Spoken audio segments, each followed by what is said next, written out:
어떤 내용이 떠오르십니까?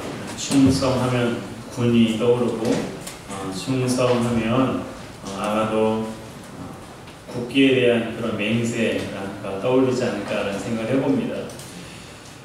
찾아보았어요. 참 오랜만에 찾아보았는데 국기에 대한 맹세를 할 때 이렇게 선언을 합니다.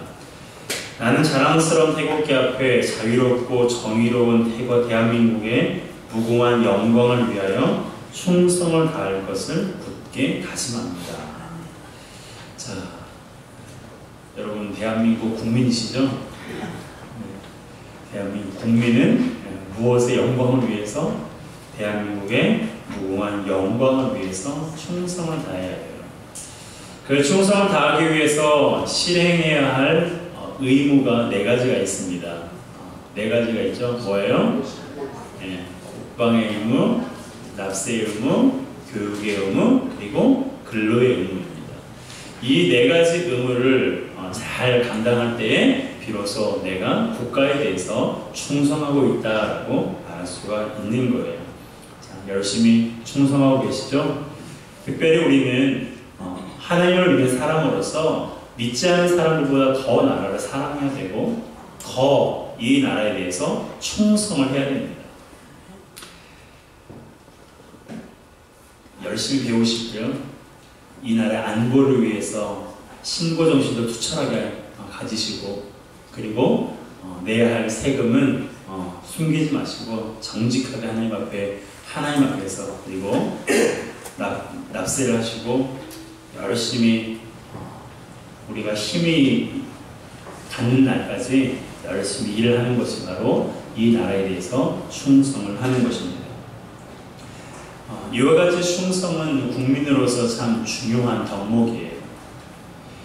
그런데 이 충성이라는 덕목은 대한민국 국민으로서뿐만 아니라 하나님 나라의 백성으로서도 굉장히 중요한 삶의 원리입니다. 그런데 하나님께 대한 충성이 국가에 대한 충성과는 좀 달라요. 그것은 바로 의무감과 강요로 하는 것이 아니라 믿음으로 하는 것입니다.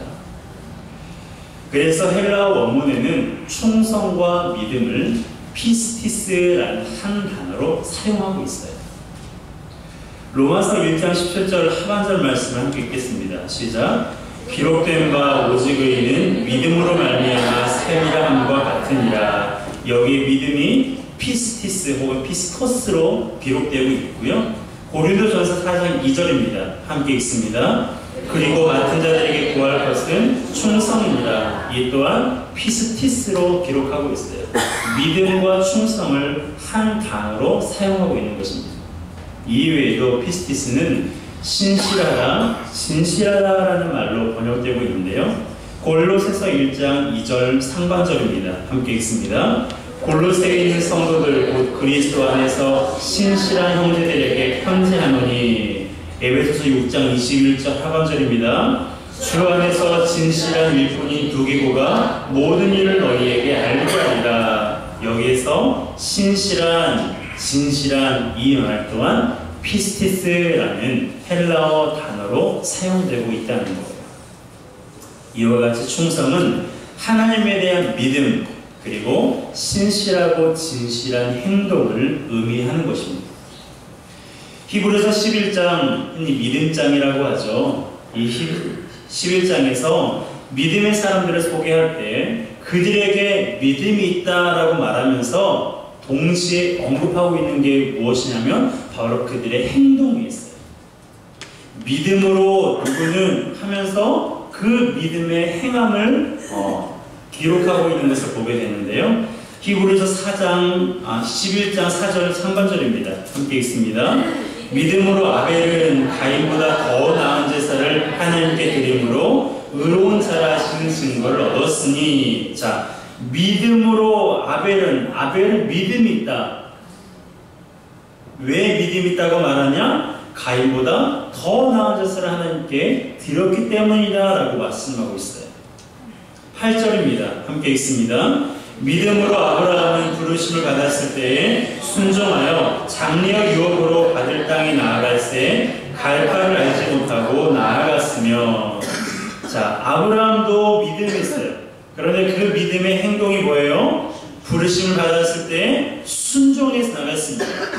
어디로 갈지를 몰랐지만 순종함으로 하나님께서 명령하시는 곳에 나아갔어요. 그것이 믿음의 행동이라는 거죠. 여러분, 믿음은 삶으로 나타나는 거예요. 나는 믿음이 있어요. 저는 하나님을 믿어요 라고 말하면서 삶에서 변화가 없고 삶에서 믿음의 태도가 나타나지 않는다면 사실상 그것은 믿음이 아니에요. 여러분, 믿음과 충성은 같은 의미입니다. 이것을 꼭 기억하세요. 자, 믿음과 충성은 같은 의미입니다. 믿는 자는 충성하는 자이고 충성한 자는 행동으로 믿음을 보이는 자예요. 그렇다면 우리가 하나님께 충성해야 하는 이유가 무엇일까요? 첫 번째는 하나님이 나의 주인이시기 때문입니다. 14절 상반절입니다. 함께 읽습니다. 또 어떤 사람이 타국에 갈 때 그 종들을 불러. 오늘 우리가 읽은 본문은 예수님의 재림이 임박한 시점에서 성도가 어떻게 살아야 되는지를 말씀하고 있는 내용이에요. 여기에 등장하는 인물들은 총 4명입니다. 주인과 3명의 종들이죠. 주인이 그들을 부르는 것입니다. 여러분, 주인의 종들을 부를 권한이 있습니까? 없습니까? 있죠. 왜 있습니까? 주인이 돈을 주고 종들을 샀거든요. 하나님도 우리를 부를 권한이 있으세요. 그렇게 생각하십니까? 하나님도 우리를 부를 권한이 있으세요. 성준아, 일로 와봐. 누구누구 집사야? 누구누구 권사야? 이쪽으로 와봐. 하나님께서 우리에게 명령하시고 우리를 부를 권한이 있으세요. 왜요? 예수 그리스도의 피값으로 우리를 사셨기 때문에. 그러므로 우리는 우리의 주인이신 하나님께 충성하는 것이 마땅합니다. 두 번째로, 우리가 하나님의 소유를 맡았기 때문입니다. 14절 하반절입니다. 함께 읽습니다. 자기 소유를 맡김과 같으니. 우리가 왜 하나님께 충성해야 되느냐? 하나님의 소유를 맡았기 때문이라는 거죠. 주인은 3명의 종들에게 각각 5달란트, 2달란트, 1달란트를 배분했습니다. 1달란트가 상대적으로 적게 느껴질 수 있지만 이것은 당시 노동자의 16년치의 연봉에 해당되는 엄청난 금액이에요. 주인은 이렇게 큰 돈을 종들에게 맡긴 것입니다. 큰 돈을 누구에게 맡겨요? 믿는 사람에게 맡깁니다. 주인이 이 종들을 신뢰했기 때문에 돈을 맡겼던 거예요. 종들 입장에서는 자기를 믿어준 주인이 너무나 고마워서 그 고마운 마음을 표현하고 싶었을 것입니다.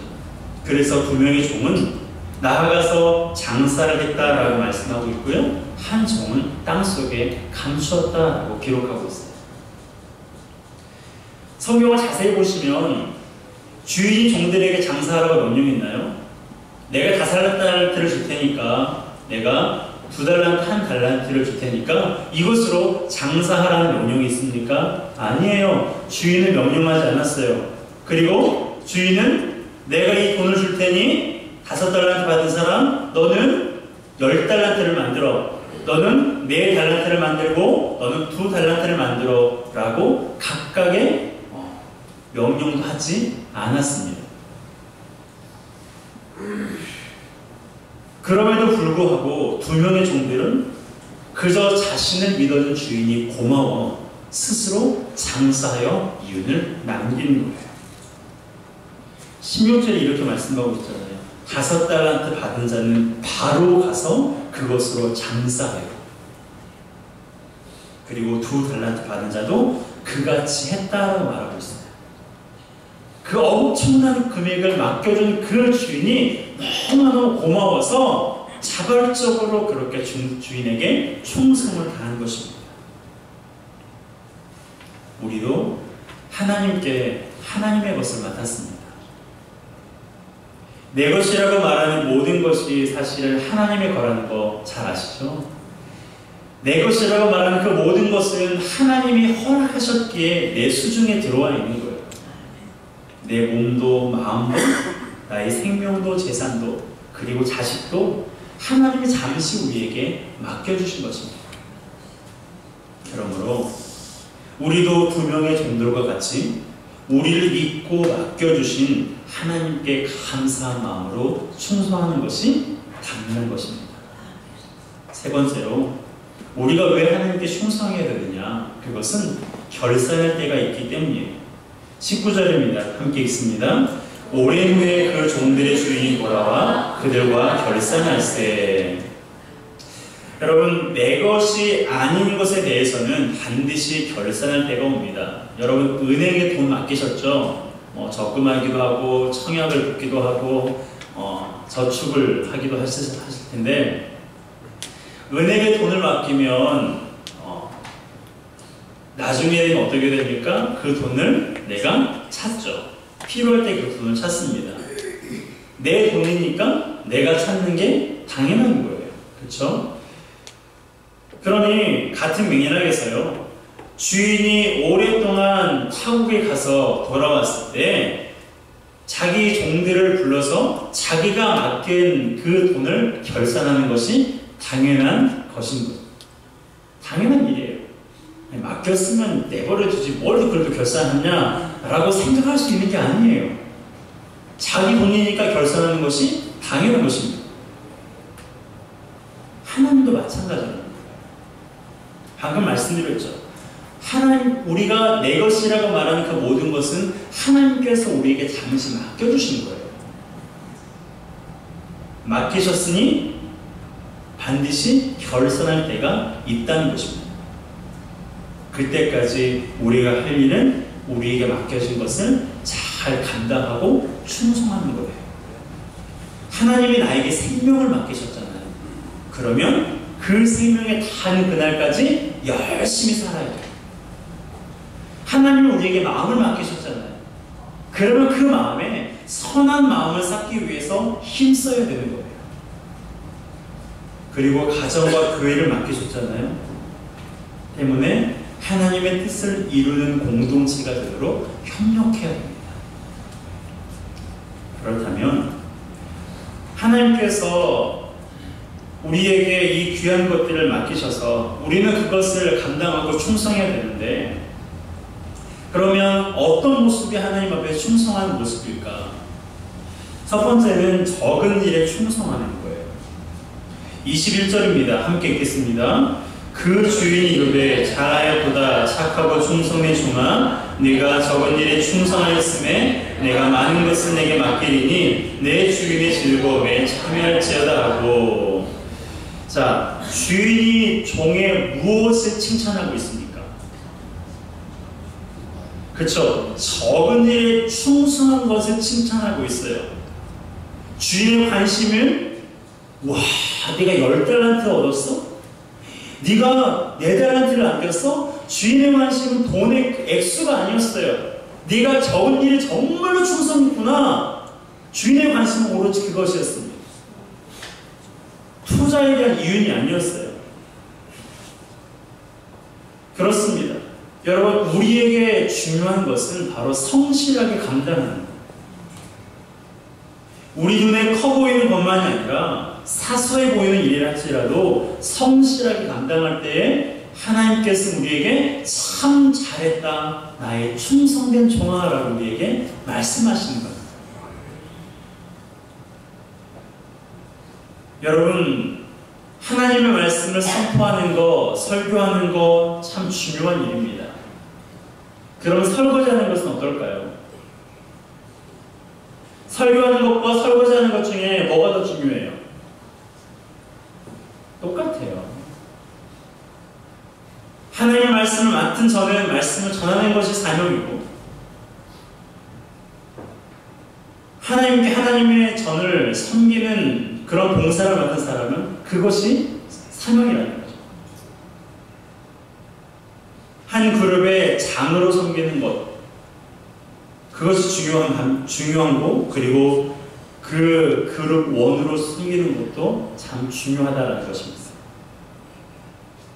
여러분, 인간적인 기준으로는 강단에서 하는 일은 중요하게 보이고 아무도 모르는 저 주방에서 하는 일은, 화장실에서 하는 일은 별볼 없는 것처럼 여겨질 수 있지만 하나님 보시기엔 결코 그렇지 않다라는 거예요.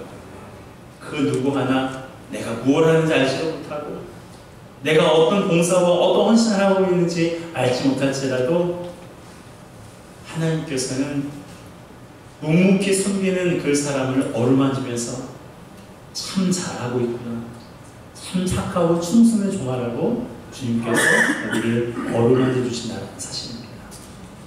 여러분, 사소해 보이는 일을 하고 있습니까?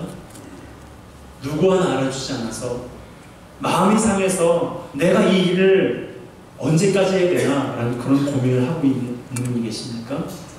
그럼에도 불구하고 주님께 하는 충성을 다하는 우리 모두가 되었으면 좋겠습니다. 그래서 우리 주님께 참 잘했다, 착하고 충성의 종이라는 칭찬받는 우리 모두가 되기를 주님 이름으로 축복합니다. 두 번째는 재능대로 충성하는 거예요. 능력대로 충성하는 것입니다. 15절입니다. 함께 읽습니다. 각각 그 재능대로 하나에게는 금 5달란트를, 하나에게는 2달란트를, 하나에게는 1달란트를 주고 떠났더니, 주인이 5달란트, 2달란트, 1달란트를 각각의 종들에게 주었습니다. 그럼 그렇게 생각할 수 있죠. 아니, 왜 저 사람은 5달란트를 주고 나는 2달란트, 나는 1달란트를 주느냐라고 생각을 할 수도 있습니다. 그런데요, 그렇게 말할 필요가 없어요. 왜 저 사람은 큰 집에 살고 나는 작은 집에 삽니까? 왜 저 사람은 성격이 적극적이고 나는 이렇게 성격이 소극적으로 만드셨어요? 라고 말할 필요도 없는 거예요.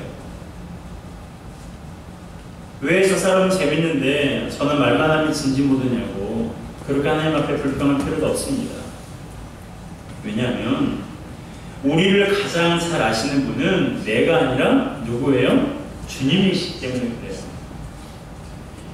오늘 달란트를 준 이 주인이 이 종에게는, A라는 종에게는 5달란트를, B라는 종에게는 2달란트를, C라는 종에게는 1달란트를 준 것은요, 이 주인이 종들의 성향과 종들의 능력과 재능을 너무나 잘 알고 있었기 때문에 그래요. 감당하지도 못한 1달란트를 감당할 수밖에 없는 사람에게 5달란트를 더 안겨주면요, 이거 어떻게 해야 되지?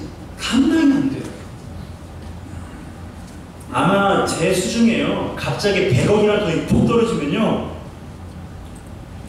저는 기절할 거예요. 제가 감당할 수 없는 돈이거든요. 그것을 이 주인이 너무 잘 알았기 때문에 5달란트, 2달란트, 1달란트를 각각의 무엇대로요? 재능대로 맡겨준 거예요. 하나님도 마찬가지예요. 하나님께서 우리에게 우리의 형편과 우리의 상황과 우리의 능력, 우리의 성향, 그 모든 것들을 하나님께서 다 잘 아시기 때문에 우리에게 맞는 것들을 하나님께서 주셨다는 것입니다. 그러므로 우리는 바른 것에 따라합시다. 자족해야 합니다. 자족해야 돼요. 하나님께서 우리에게 주신 것에 대해서 자족해야 돼요. 그리고 우리의 재능을 어떻게 하면 효과적으로 사용할 수 있을까? 어떻게 하면 하나님이 주신 것으로 하나님의 영광을 위해서 내가 살아갈 수 있을까? 활용할 수 있을까? 그런 고민과 그런 노력이 우리 가운데 있어야 됩니다. 저는 지금 60여 명 모이는 회원교회를 담임하고 있는 목사입니다. 저에게 내일부터 오륜교회의 담임 목사가 되라 라고 말한다면 저는 그 일을 감당할 수 없습니다. 저는 그럴 만한 자질이 안 되고 그럴 만한 능력이 없거든요. 우리 모두 마찬가지예요. 하나님 왜 나에게 이만큼 주지 않습니까? 저 사람은 지금 큰 집에 살고 있고 저 사람은 지금 많은 것들을 가지고 있는데 하나님 왜 저는 이만큼밖에 주지 않고 왜 저에게는 이 정도밖에 하나님이 채워주지 않습니까? 라고 말할 필요가 있다 없다? 없다라는 거예요.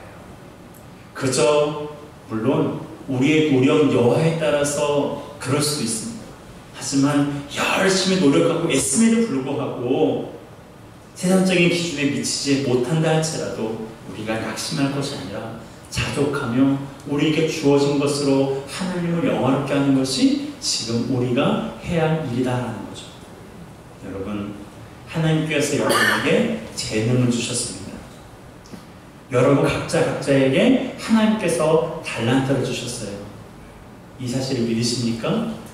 믿으셔야 돼요. 두드러지는 어떤 특별한 그런 달란트 재능이 아닐지라도 묵묵히 섬기고 봉사하고 챙겨주고 보듬어주고 다독여주는 그런 소소한 그런 정말 귀한 달란트를 하나님께서 우리 모두에게 주셨어요. 그래서 하나님께서 각각의 달란트 있는 자들을 한 자리에 모이게 하셔서 서로 섬기고 사랑하게 하신 것입니다. 여러분, 하나님이 우리에게 주신 것으로 자족합시다. 그리고 그것을 통해서 하나님 앞에 충성을 다하는 우리 모두가 되기를 주님의 이름으로 축복합니다. 하나님께 충성할 때 행복해요. 그리고 하나님께 충성할 때에 지속적으로 할 수가 있습니다. 세 번째로 우리는 인내하며 충성해야 됩니다. 19절입니다. 함께 읽습니다. 오랜 후에 그 종들의 주인이 돌아와 저희와 회개할세. 오랜 후에 그 종들의 주인이 돌아왔습니다. 그리고 아까 말씀드린 것처럼 그들과 회개한 거예요. 이제 결산을 한 것입니다. 우리는 주인이 다시 올 때까지 인내하며 충성을 다해야 해요. 그런데요, 우리는 주인이 언제 올지 모릅니다. 오늘 본문에 기록된 주인도요, 내가 몇 날 몇 시에 내가 오겠다라고 그렇게 말하지 않았어요. 그저 오랫동안 타국에 나간 후에 왔다라고 말하고 있습니다. 하나님 나라에 계신 그 예수님께서 언제 이 땅에 재림하실지 우리는 알지 못하지만 주님께서 오시는 그 순간까지 우리가 해야 할 것은 바로 충성을 다하는,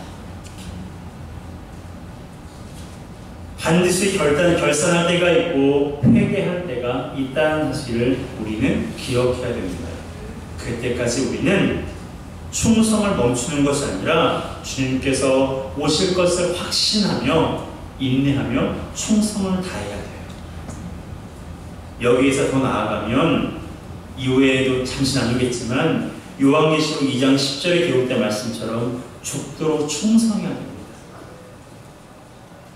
주님께서 죽기까지 하나님의 말씀에 충성하신 것처럼 우리도 죽기까지 주님께 충성하는 것이 당연한 거예요. 여러분, 기억합시다. 하나님께서는 예수님께서 반드시 다시 오세요. 내일 오실지 아니면 우리가 이 땅에서 다 부름받은 이후에 오실지 그것은 알지 못하지만, 언제 오실지 알지 못하지만 반드시 오실 거라는 그 믿음을 가지고 우리에게 주어진 일들에 대해서 우리가 충성스럽게 감당하는 우리 모두가 되었으면 좋겠습니다. 그렇다면 하나님은 우리에게 충성을 다하라고, 죽도록 충성하라고 하나님께서는 우리에게 말씀해 주셨는데요. 그렇게 명령하셨는데 그렇게 충성해야 하는 이유가 무엇일까? 다시 말하면 하나님은 충성하는 사람에게 어떤 은혜를 주시기 위해서 우리에게 충성을 다하라고 그렇게 말씀하시는가? 첫 번째는 주인의 즐거움에 참여하게 된다는 것입니다. 21절입니다. 함께 읽습니다.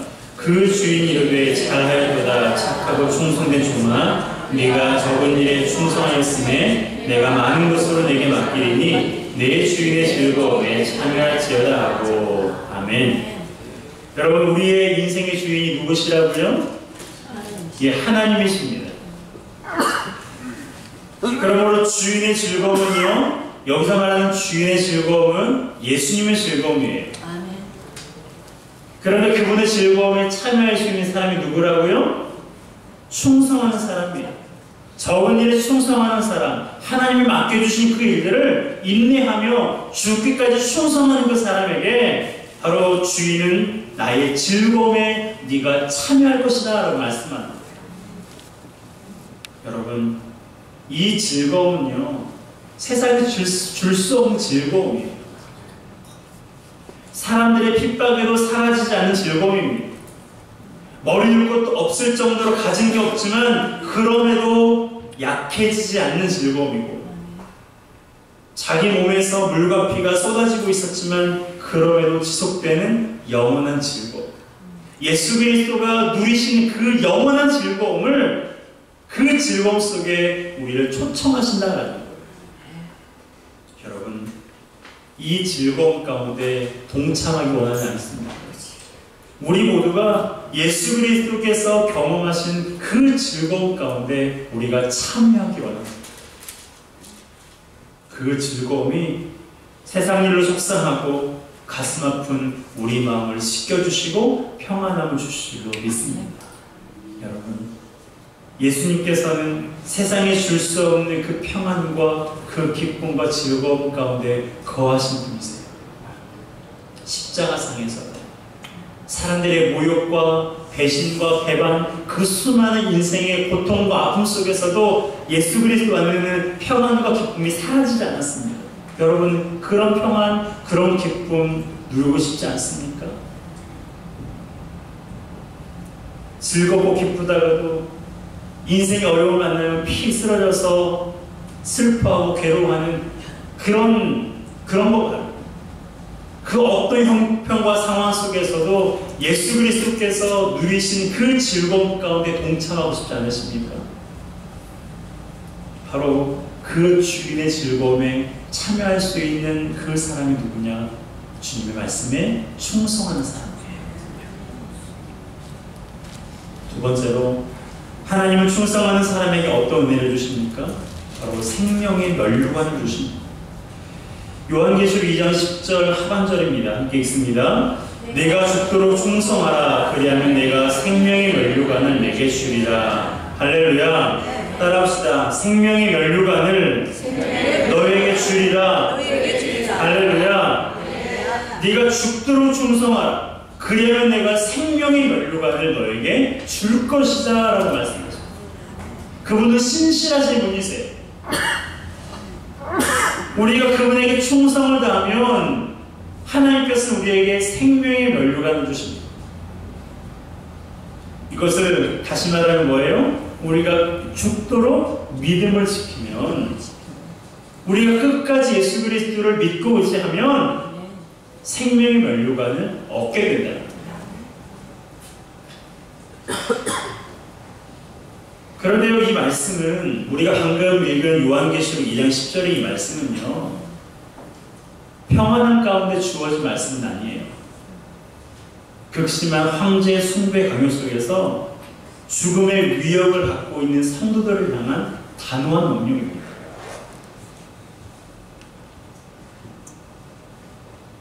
황제를 숭배하지 않으면, 황제에게 절하지 않으면 너희들은 십장에 못 박힐 거야. 너희들은 사자에 마비되고 너희들은 광야에 쫓겨나가 굶어 죽을 거야. 그 수많은 위협 속에서 주시는 메시지, 무슨 메시지입니까? 죽도록 충성하라는 것은, 이것은 죽음을 두려워하지 말고 끝까지 믿음을 지켜야지. 아무리 세상이 너희의 목숨을 위협하고 너희의 삶을 위협할지라도 너는 끝까지 나를 믿고 충성하는 것입니다. 끝까지 충성하는 자에게 영원한 생명의 면류관이 준비되어 있다는 이 사실을 우리가 늘 기억하기 원합니다. 물론 우리는 현재 우리 사회에서는 예수 믿는 것 때문에 죽음의 위협을 당하고 있지는 않습니다. 하지만 간교하게 세상으로부터 위협을 당하고 있어요. 과거에는 사자처럼 성도들을 핍박했다면 지금 여우처럼 성도들을 미혹하며 핍박하고 있는 시대입니다. 그러므로 우리는 간교와 마귀의 꾀임에 빠져서는 안 돼요. 어떠한 일이 있어서도 믿음을 저버려서는 안 됩니다. 사람 때문에 하나님과의 관계가 멀어지면 안 되고 내 인생의 문제 때문에 하나님과의 교제가 소홀해지면 안 돼요. 아멘. 하나님과의 교제가 소홀해지고 하나님과의 관계가 멀어지면 정말 그게 끝이에요. 인생의 끝은 그게 끝인 것입니다. 아멘. 여러분, 생명의 면류관과 바꿀 만한 것은 세상에 없습니다. 영원토록 주어지는 생명의 면류관을 하나님께서 우리에게 주신다고 약속하셨는데 하나님 그것 말고 다른 것 없습니까? 라고 말할 만한 것이 아무것도 없다는 거예요. 생명의 면류관은 우리가 얻을 수 있는, 우리가 받을 수 있는 최고의 상이고 우리가 누릴 수 있는 최고의 영광임을 기억하시길 바랍니다. 이 세상에서의 일시적인 삶이 아닌 영원한 하나님 나라에서의 그 상급을 하나님께서 우리에게 주신다는 이 영광스러운 말씀 우리가 기억하며 이 땅에서 우리가 죽도록 충성하기를 주님의 이름으로 축복합니다. 아멘. 여러분, 하나님께서는 우리의 작은 헌신과 작은 충성조차도 생명의 면류관을 주실 정도로 큰 것으로 그분은 기억하시고 그렇게 받으십니다. 그러므로 우리가 이 땅에 살아있는 동안 하나님께서 우리에게 주신 이 믿음, 이 믿음을 끝까지 하나님을 바라봄으로 충성을 다하는 우리 모두가 되었으면 좋겠습니다. 이 믿음이 없이는 우리가 이 세상을 이길 수가 없습니다. 우리가 하나님께 죽도록 충성하지 않으면 우리는 세상의 그 어떤 것을 향하여서 죽도록 충성할 수밖에 없는 것입니다. 세상에 우리의 시선을 두지 않고 세상이 우리의 마음을 빼앗기지 않기 위해서 우리는 하나님께 올인해야 돼요. 그것이 바로 죽도록 충성하는 것입니다. 여러분, 우리 주님께서 우리를 위해서 하나님께 죽도록 충성하시지 않으셨습니까? 그렇다면 이제 우리도 주님의 영광을 위해서 우리를 위해서 십자가에 죽으신 예수 그리스도께 죽도록 충성해서 생명의 면류관을 누리는 우리 모두가 되기를 주님의 이름으로 축복합니다. 함께 찬양하겠습니다. 찬송가 150장 통일 찬송가